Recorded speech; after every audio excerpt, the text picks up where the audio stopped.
a preamble. The City of Abbotsford currently has more approved and regulated supportive recovery houses than the City of Vancouver, despite Abbotsford's population being a fraction of Vancouver's. The question, what criteria would you suggest to determine the number of supportive recovery homes in our neighborhoods? Well, we gotta do something for the homeless, but what we gotta do is make sure that the homeless facilities are not in a residential area where young families in schools, or me and my partner Dan Du went to a seminar where we heard from a gentleman named Bill Strickland from Pittsburgh, Pennsylvania, and he had a model where he had the homeless sheltered and he was feeding them food and he was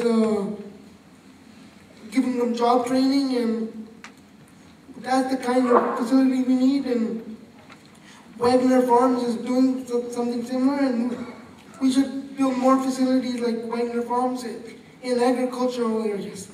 Thank you.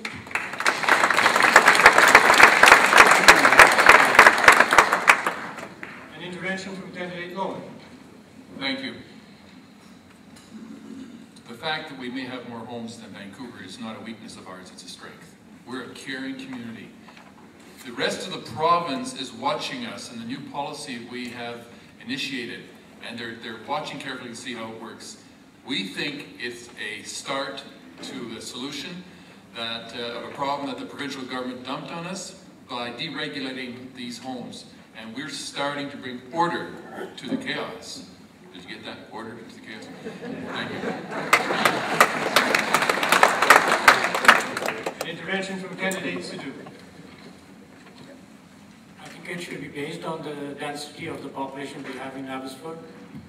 And so far we have too much, I guess, according to the cut of the density of the population. We only have 125,000, 130,000. Now we got too many of those supportive rehabilitation centers up here. And it is also a concern, there's a lot of people from those rehabilitation centers. It's a concern to the kids in town. Thank you. And an intervention from candidate Parker. Just a comment, if we are to ensure that these houses are actually providing effective results, we must first review the operators of existing houses before adding any new ones.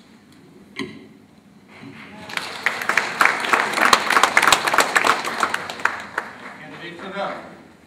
I'm getting mad. The operative word here is recovery. Recovery is a euphemism for drugs. Supportive homes are good. We need supportive homes for our elderly. We need supportive homes for our families, for our moms with kids and no income. We don't need recent druggies in our family residential neighborhoods. There's lots of places way out in the outskirts where we can put them, where they still have access to whatever it is they need access to without threatening our families and our kids and without destroying our quality of life. Move the druggies to the edge of the city.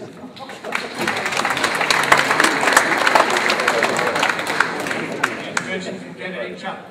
Well, I think Eric pretty much said what I was about to say, but I'd like to add another comment to that. We also need to engage our police department when we put these homes in and make sure that they're capable of looking after the crime in that area so that they aren't a problem. Because you know what? Families have to live in this city, and we have to make sure that the problem doesn't spread into the city. Thank you.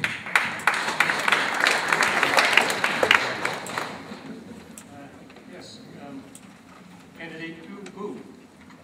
As someone who has worked with inmates and addicts, the key is having these homes well regulated, because some of the homes are basically flop houses for operators that are doing it for the money. They don't really care about the inmates or the residents.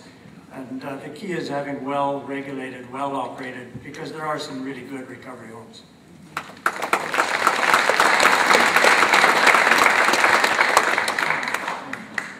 Candidate John Davidson.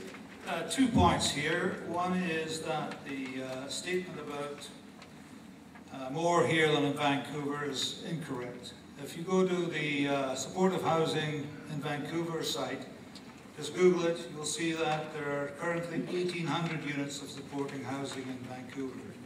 We have about 120 maybe. The second point is that the new bylaw that was brought in does regulate. It does take care of who is running the places, the program they are running, and yes, we need to help these good houses because we need to help the people who go to them. Thank you.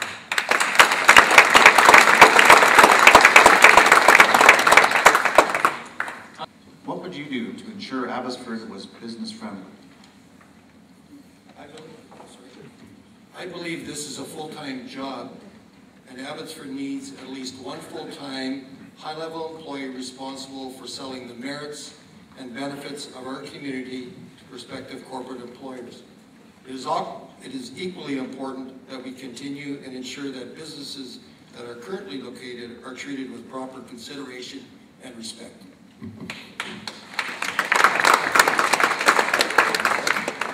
Candidate Edmond. Well, we gotta make sure that when a businessman goes to get a permit, he can get a treatment like he can have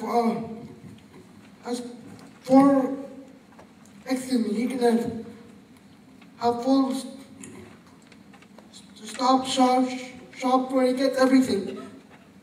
The permit, and he gets a list of what he needs, and so he doesn't have to keep on coming back. And that way, more businesses can come to Abbotsford, and we don't have to lose them to Chilliwack like we just lost Steve. Thank you, Candidate Edmond. Candidate Colville.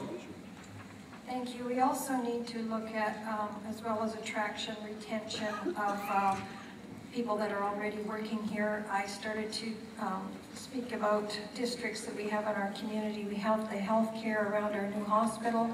We should be attracting more business to the healthcare industry. We have our university. There's so much that could be done in that district. We want to help keep our students working in Abbotsford. We have the cultural area, and there was one other, I forgot what it was, so thank you. And Candidate McGregor. Just a few things quickly. One of the things that we need to do is start at the beginning. We need to have a mission or a purpose statement for this city that I don't see. We need to have a vision for this city that I don't yet see. And when we have those two things in place, we can begin as a community to collaborate on what it is that we can do to bring folks in. Then I'd say place a billboard on the highway that says we're open for business, and then we get working around doing exactly that. We should be open for business, and that ought to be the attitude that carries up and down the Valley Corridor.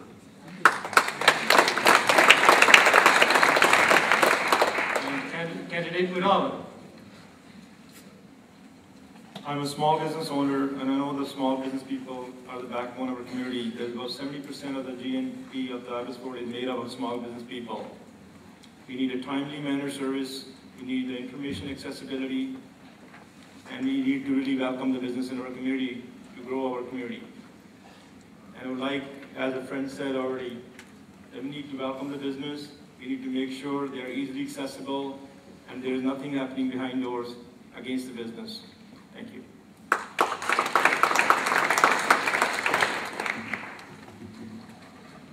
We now move, yes, Candidate Bergman on this question? Yes, by all means. A few years, is it working? Oh, okay, we're working now. I work out of town, and I work in Langley, which is no big deal. But I look at my gas bill every year. And if I can get paid for something close to what I'm making here in town, I would prefer to work here in town than out of town. But unfortunately, there isn't businesses here that are willing to pay the wages that I would like. So yes, you know what, we need to do something to bring these people in and to pay good, decent wages so people like myself don't have to leave town.